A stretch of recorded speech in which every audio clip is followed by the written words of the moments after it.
अनि हाम्रो घर कहाँ छ हेर त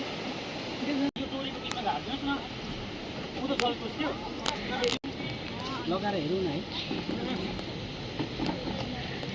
हो त्यस्तो गर्नु